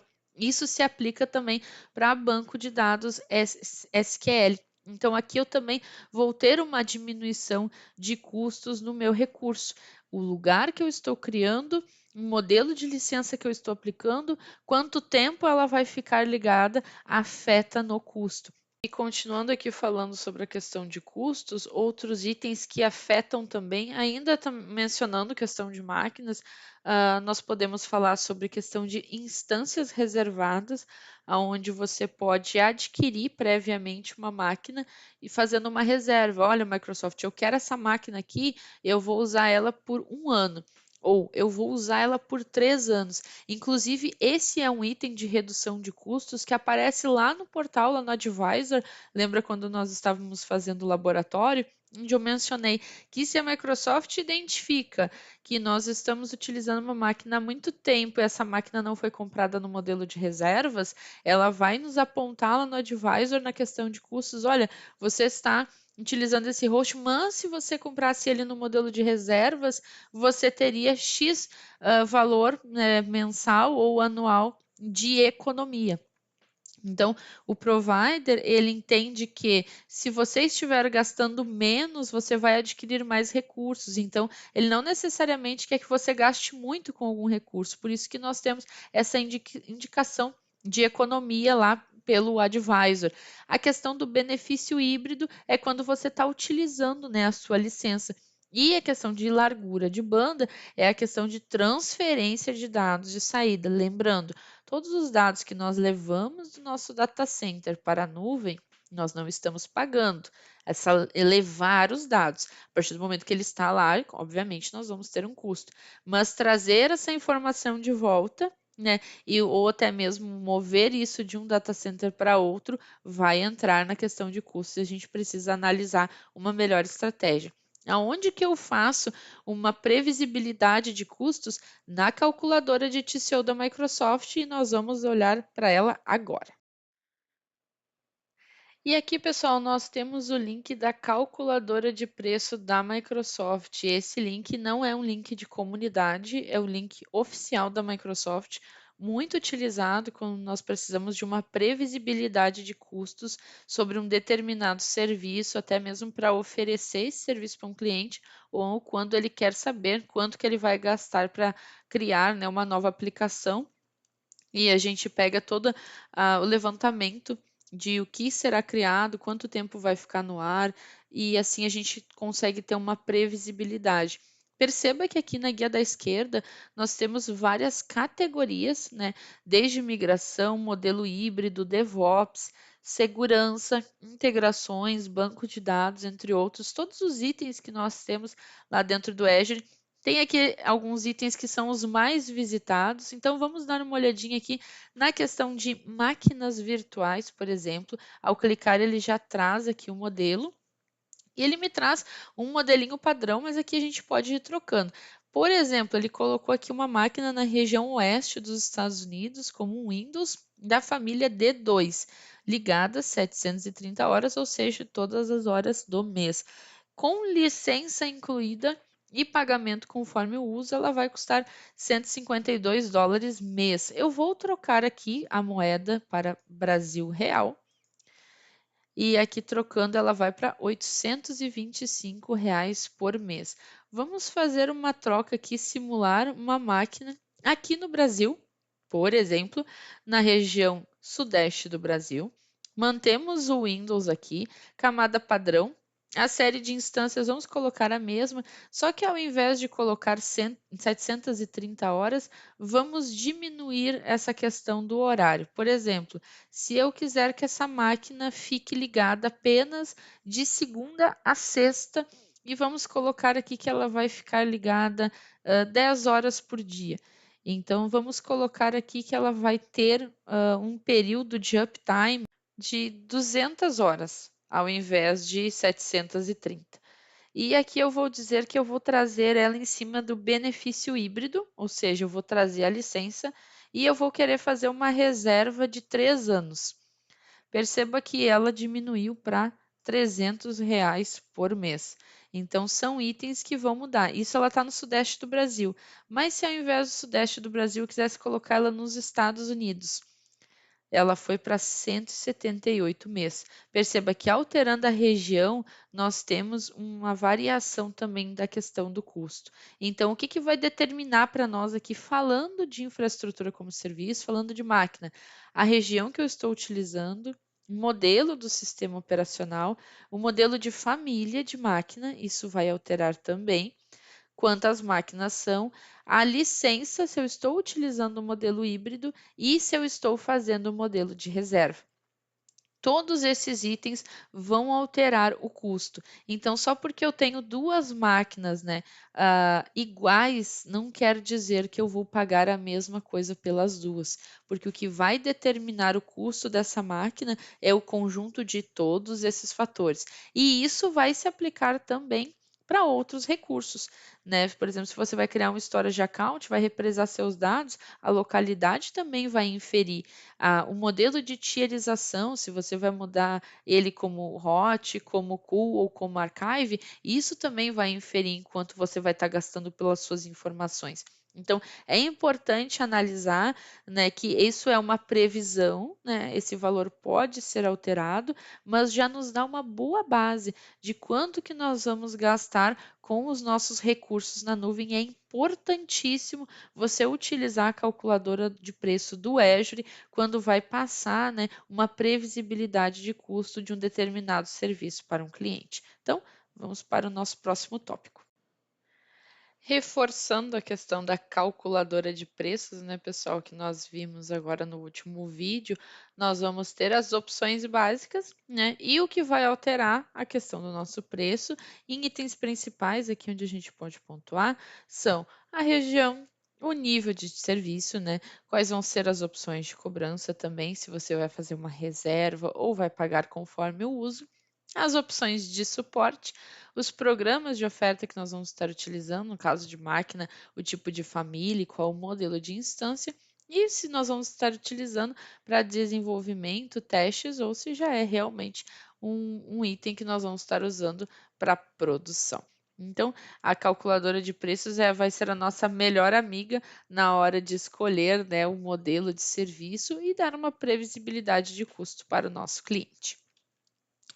E falando sobre essas propriedades, né, que a gente pode estimar uma economia de serviço, ou seja, você pode tirar ali um relatório, né, de quanto que você vai utilizar pelo modelo, por exemplo, pagando conforme o uso ou fazendo um modelo de reserva. Lembrando que lá na calculadora, depois que você escolhe todos aqueles modelos, ele gera um Excel com aqueles custos, então você pode fazer vários modelos e apresentar para o seu cliente, olha, se nós utilizarmos nesse modelo, vamos ter esse custo X, se utilizarmos neste outro modelo, será esse custo Y, e assim fazer, né, algumas comparações e garantir que vai estar fazendo a melhor escolha. Esse gerenciamento de custos, né, do Azure, já vamos voltar para o nosso portal. Aqui nós estamos fazendo uma avaliação de o que nós estamos gastando. Lembrando, o Azure Advisor nos ajuda nas recomendações de preço, né, que ele tem aquele bloco onde mostra o custo e ali nós podemos reduzir o impacto de custos da nossa subscrição. Mas nós temos um item específico de gerenciamento de custos, aonde nós vamos ter os nossos relatórios de cobrança e também avaliar, né, os alertas e gerar limites. Então vamos dar uma olhadinha no portal e ver como que nós conseguimos analisar e administrar os custos da nossa subscrição. E acessando o portal da Microsoft, pessoal, você pode vir aqui nessa guia da esquerda, clicar em gerenciamento de custo mais cobrança. Caso não esteja aparecendo para você, vem aqui no menu superior, né, na lupinha, e escreva gerenciamento de custo, que ele já vai trazer para você esta tela. Aqui eu estou utilizando a minha plataforma de acesso, né? Não é uma plataforma de teste, mas claro, se você estivesse utilizando a da sua empresa, por exemplo, vai ver que aqui ela já vai trazer algumas informações já dentro de visão geral. Nós podemos determinar quem vai fazer o controle de acesso, mas lembrando, a principal funcionalidade dessa plataforma, além de ser um serviço gratuito, é nos ajudar a entender com o que nós estamos gastando, falando de Azure. Aqui nós podemos gerenciar a nossa conta e as assinaturas, monitorar e controlar os nossos gastos do Azure e, claro, ajuda a gente a otimizar o uso dos nossos recursos.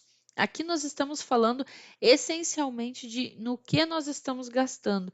Por isso, pessoal, a importância das tags, porque nós podemos separar essa análise com base nas tags dos nossos recursos. Do contrário, quando a gente receber a nossa fatura lá no final do mês, vai ficar muito difícil de entender da onde que está vindo aquela cobrança, né? Porque ela não tem uma separação muito amigável, digamos assim. Em que a gente pode ver que ela vai vir pelo modelo de storage, máquina virtual, redes virtuais, comunicação, vai trazer pela localização e o resource group.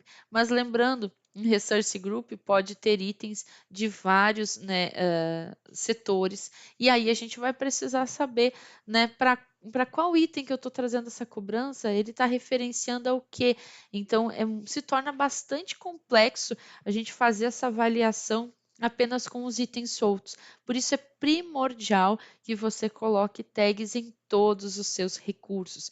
Então, aqui eu posso criar alertas de custo, por exemplo, eu posso adicionar aqui um alerta em cima do escopo da minha assinatura e vou dizer, né, de que dia até que dia e fornecer um valor limite. Olha, eu quero ser alertado quando passar do valor XYZ, estabelecer um orçamento, uma previsibilidade e aqui eu crio um alerta de cobrança que vai, né, trazer um e-mail, por exemplo, para um grupo ou determinadas pessoas sobre a minha assinatura em que eu vou associar as assinaturas que eu tenho ativas, garantir que eu vou receber essa fatura por e-mail, posso permitir que outras pessoas tenham acesso a essa fatura, configurar os métodos de pagamento da minha subscrição também. Então, vindo aqui, página inicial, gerenciamento de custo e cobrança, e aqui eu vou ter todo o escopo, né, de análise de custos da minha subscrição. É super importante, né, que aqui eu tenha esse acesso, configure corretamente para que eu tenha um controle de o quanto eu estou gastando, quem que está recebendo, né, esse alerta, se existe tags em todos os meus recursos e sempre trabalhar em conjunto, né, com o gerenciamento de custos e as indicações de custo que eu vou ter aqui no Advisor, né? Esses dois itens vão trabalhar em conjunto quando o assunto for, né, o gerenciamento de custos da minha subscrição. Eu valido no Advisor quais são, né, as indicações que ele está me trazendo de custo, venho aqui em custos, digo para quem que vai receber a minha fatura, posso fazer um alerta de custos até para garantir que eu não vou ter uma fatura com um valor muito discrepante entre um mês e outro. Alguém esqueceu um recurso ligado, né? E está gastando muito, e se você não criar um alerta aqui, ninguém vai ficar sabendo até o mês virar, né? E a conta chega e não adianta chorar depois, né? São muitos problemas que são gerados quando a gente tem uma variação muito grande.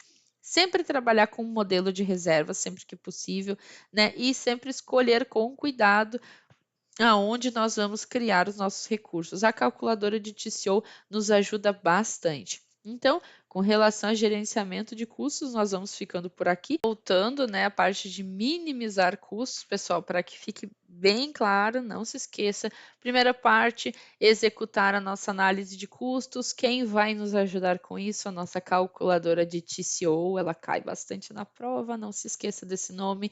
Vamos monitorar o uso dos nossos recursos, né, com o assistente do Azure. Não se esqueça, né, de garantir o limite de gastos para não ter surpresinhas quando virar o mês. Use sempre modelos de reserva, sempre que possível. Benefício híbrido, quando a gente faz o reaproveitamento de licenças, vai nos ajudar a minimizar os custos. Escolha locais e regiões sempre que possível, é claro, com custos mais baixos. Claro que a gente gosta de comentar sobre isso, né? Escolher uma região mais barata, mas lembrando, às vezes não dá, né? A gente tem que escolher a região do Brasil, porque nós precisamos manter os dados soberanos e ficar escolhendo regiões muito baratas, também não esqueça. Se ela for muito longe, você pode ter um delay também nas suas aplicações e não vai ser muito legal, né? Então a gente escolhe sempre que possível, mas às vezes não dá. A gente tem que se manter sempre atualizado, né? Quando tiver uma oferta melhor sobre as nossas assinaturas, e claro, sempre garantir, né, que vai ter pessoas olhando para essa questão dos custos. Eu gosto de comentar que a área de FinOps é uma área que vem crescendo bastante. O que que essa área faz? O que que essa pessoa faz em específico? Avalia métodos, né, de economia de custos falando de nuvem e não falando só de Azure também. Utiliza ferramentas, até existem, né, hoje várias certificações de FinOps, aonde tem uma instituição chamada FinOps.org. Eu vou deixar o link também na descrição desse vídeo para que você venha dar uma olhadinha.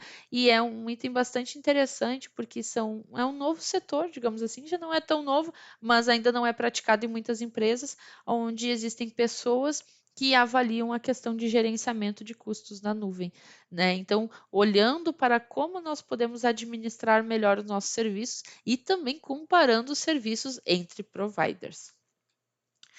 E vamos para nosso próximo módulo, contratos de nível de serviço e ciclos de vida dentro do Azure. Vamos falar agora sobre os contratos de nível de serviço, ou SLA, de quando nós adquirimos um serviço dentro do Azure. Bom, isso se trata de um acordo formal entre a empresa, né, de serviços, no caso a Microsoft, e nós que somos o cliente. Então, ela nos oferta serviços, cada categoria, cada modelo de serviço vai ter um SLA diferenciado, no qual o provider se responsabiliza por aquele serviço ficar online por X tempo dentro de um mês ou dentro de um ano. Caso ele não consiga, né, fazer a sua parte, digamos assim, e aquele serviço ficar indisponível, nós vamos ter que ser ressarcidos, né, porque vamos ter problemas com o nosso ambiente. Então, o SLA ele vai ser baseado em produtos e serviços individuais. Por exemplo, você vai ter um SLA diferente se tiver uma máquina single versus uma máquina que ela está sendo replicada, por exemplo, dentro de 3 availability zones de uma região. Ou seja, você vai ter uma disponibilidade maior pela máquina que está sendo replicada versus aquela máquina que é sozinha, digamos assim. Então, nós vamos ter contratos detalhados. A Microsoft tem uma página que fala somente sobre esse item de acordos de nível de serviço, que eu vou estar deixando nos comentários deste vídeo também, para que você visite. Ali a gente vai entender que cada serviço tem o seu próprio SLA. E assim a gente pode entender qual que vai ser o nível de disponibilidade que a Microsoft nos garante.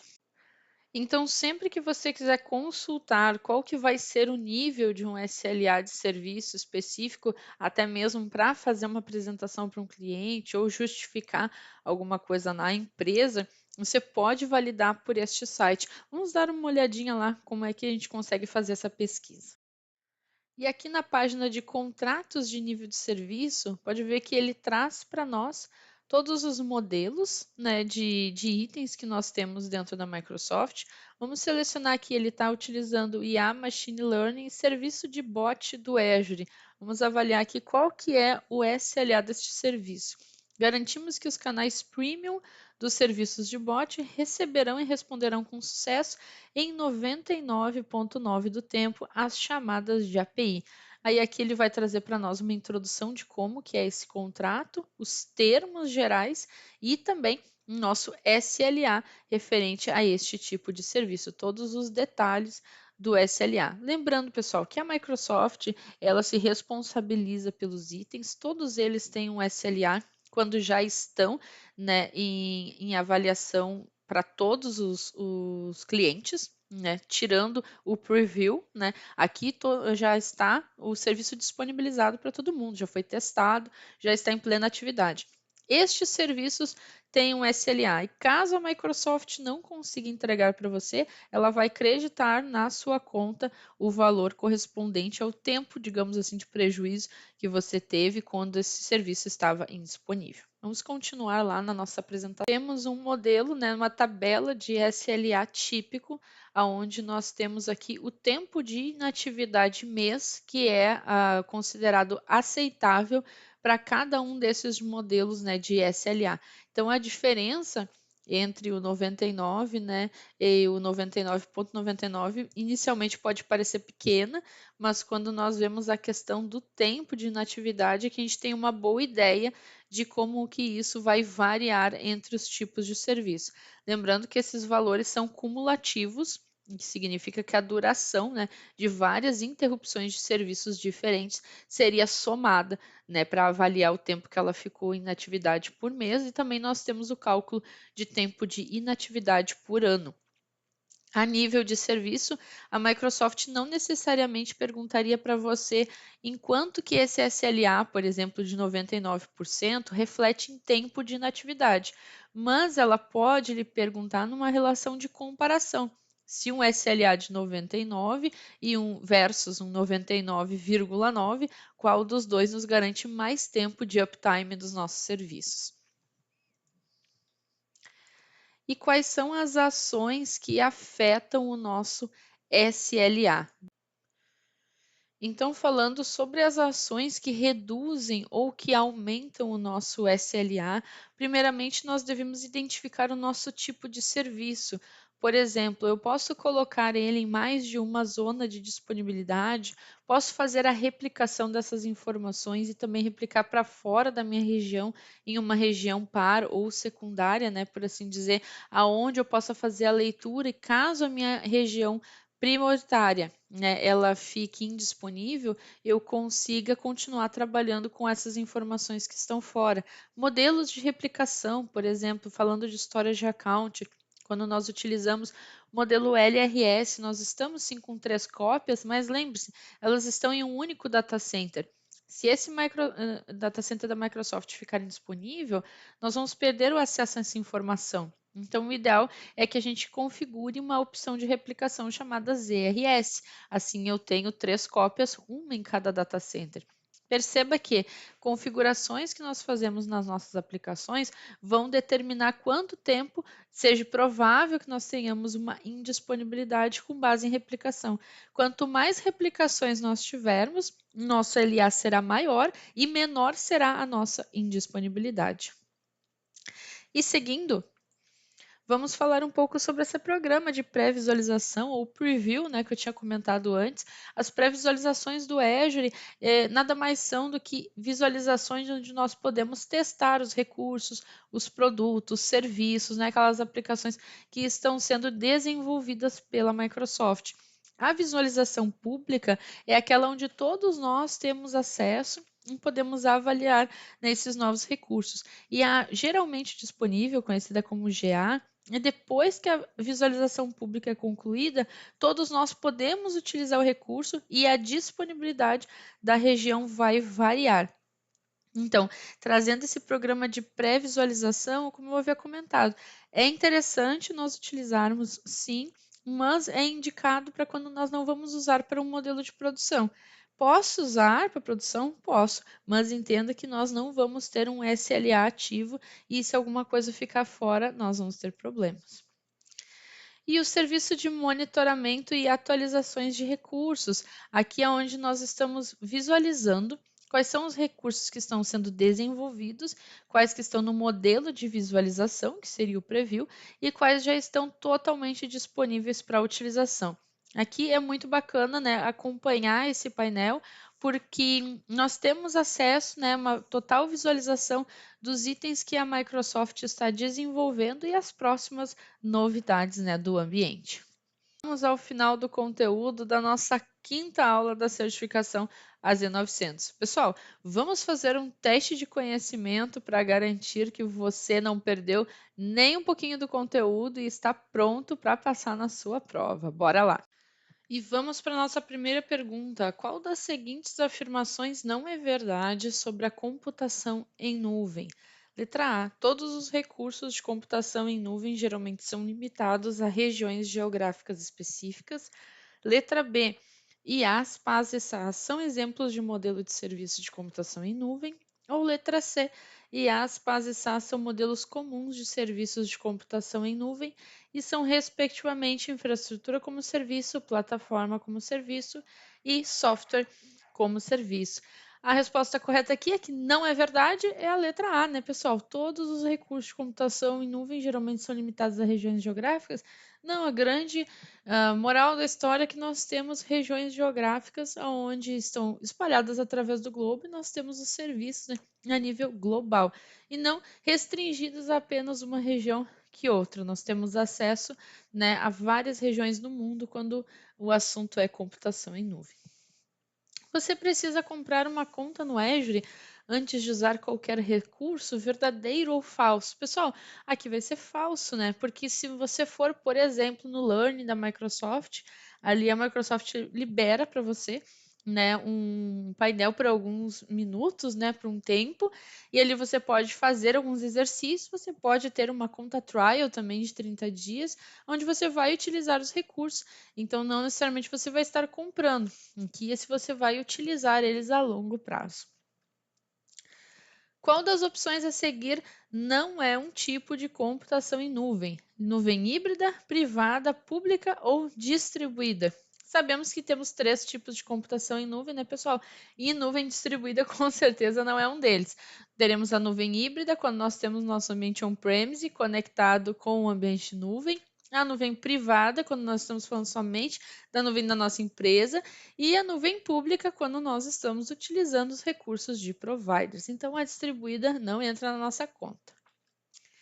Qual das opções a seguir não é uma categoria de computação em nuvem? Plataforma como serviço, rede como serviço, infraestrutura como serviço ou software como serviço?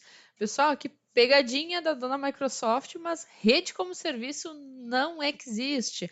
Então, aqui nós temos IaaS, PaaS e SaaS, mas rede como serviço não é englobado, né? Não existe no nosso dicionário no momento. Então, essa alternativa B é a correta. Qual das opções a seguir não é um benefício do uso de serviços de nuvem? Vamos lá. Escalabilidade, recuperação de desastre, isolamento geográfico ou alta disponibilidade? Pessoal, que não é um benefício. Escalabilidade, nós sabemos que é aumentar os recursos, né? Por exemplo, os recursos de computação de uma máquina. Recuperação de desastre, ainda que o meu ambiente, uma região caia, eu consigo subir em outra região. Alta disponibilidade me garante, né, os recursos ativos, mas isolamento geográfico aqui fica um pouco estranho, porque a moral da história, como eu havia falado na outra questão, é que nós tenhamos nossos recursos disponíveis através do globo. Então, não faz sentido aqui termos isolamento geográfico, é a resposta correta. Qual a opção de armazenamento do Azure é melhor para armazenar dados de backup e restauração, recuperação de desastres e arquivamento? Armazenamentos de blob do Azure, armazenamentos de arquivo ou armazenamento em disco? Pessoal, armazenamento em disco aqui não vai funcionar para nós, pelos modelos aqui de restore que ele está pedindo.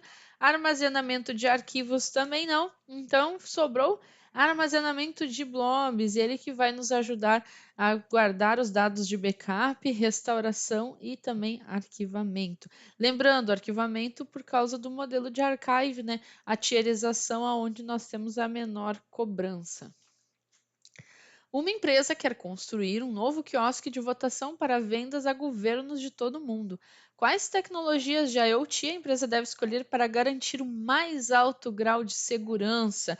Foi uma questão que eu havia comentado quando nós falamos sobre a segurança e IoT, onde nós temos um painel onde nós vamos construir a nossa aplicação vamos ter, né, as informações chegando, e quem garante a segurança dessas informações?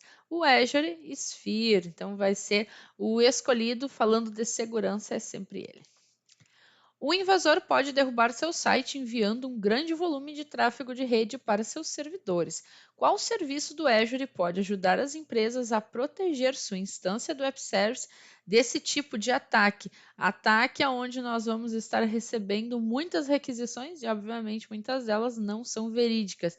É o Firewall, os grupos de segurança de rede, né, os NSGs, ou a proteção DDoS. Pessoal, essa aqui está bem facinha, né? Então, proteção DDoS do Azure, ataque de negação de serviço, é ele que vai nos ajudar e você precisa proteger o seu ambiente. Como o departamento de TI pode reduzir o número de vezes que os usuários devem se autenticar para acessar vários aplicativos, utilizando o Single Sign-On, acesso condicional ou autenticação multifator.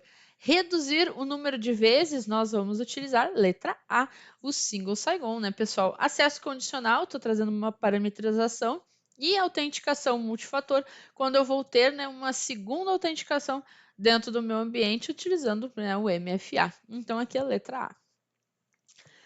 Qual é a maneira mais eficiente de uma equipe de teste economizar custo em máquinas virtuais nos finais de semana, quando os testadores não estão trabalhando? Aqui vamos para o lado de custos. Exclua as máquinas virtuais antes do fim de semana e crie de novo. Desaloque as máquinas, ou seja, desligue essas máquinas quando não estiverem em uso, ou apenas deixe tudo correr. O Azure cobra apenas pelo tempo de CPU que você usa. Não faça isso, por favor. Pessoal, aqui vai ser a letra B. Vamos desalocar essas máquinas, ou seja, vamos desligar elas depois do expediente. Depois a gente liga de novo e tá tudo certo. A gente já vai conseguir garantir uma economia de custos. Pessoal, chegamos ao final da nossa quinta aula, da nossa série de 5 vídeos aí da certificação AZ900. Obrigado pela sua presença, pela sua audiência. Todo o conteúdo dessas 5 apresentações vai estar distribuído lá no nosso GitHub para você conferir. Eu espero que tenha ajudado você nos seus estudos. Foi feito muito carinho, de coração, para ajudar você a alcançar o seu PES. Coloque aqui os seus comentários no vídeo e aguarde que logo, muito em breve, teremos uma nova trilha de certificação no canal. Pessoal, até a próxima!